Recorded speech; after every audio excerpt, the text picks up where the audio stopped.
এই ভিডিওতে আমরা দেখব কিভাবে ফ্লাইট ট্র্যাক করা যায় এবং এখানে যে ওয়েবসাইটটা দেখা যাচ্ছে সেটা হচ্ছে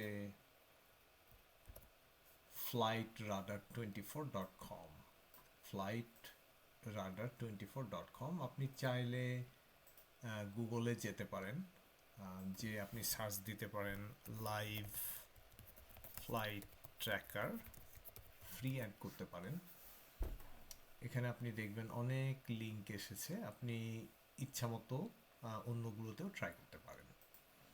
সো আমি দেখি এখানে, আমি যদি ঢাকার উপরে আসি তাহলে আমি বাংলাদেশের উপরে এখন কয়েকটা ফ্লাইট দেখতে পাচ্ছি। আমি যদি এখানে ক্লিক করি তাহলে এটা দেখা যাচ্ছে একটা ফ্লাইট যাচ্ছে ঢাকা থেকে দুবাই।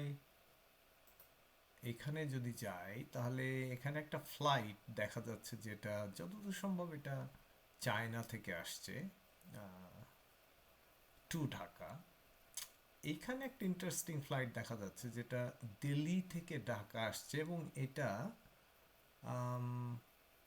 ফ্লাইটের ছবিটা দেখলে দেখা যাচ্ছে এটা ইন্ডিয়ান কোম্পানির একটা ফ্লাইট, এখনো এসে পৌঁছায় নাই। এখানে দেখা যাচ্ছে ওর লোকেশন এক্স্যাক্টলি এখন এটা কোন জেলার মধ্যে পড়বে, প্রায় ঢাকার কাছাকাছি চলে এসছে, মানিকগঞ্জ এখানে দেখা যাচ্ছে। সো আপনারা এভাবে ফ্লাইট ট্র্যাক করতে পারেন এবং শুধু তাই না, আপনি চাইলে বাংলাদেশের অন্যান্য জেলার উপর দিয়েও কোন ফ্লাইট যাচ্ছে আপনারা সেটাও ট্র্যাক করতে পারেন। সিলেটের উপরে এখন দেখা যাচ্ছে বাংলাদেশ বিমানের একটা ফ্লাইট ঢাকা টু সিলেট যাচ্ছে।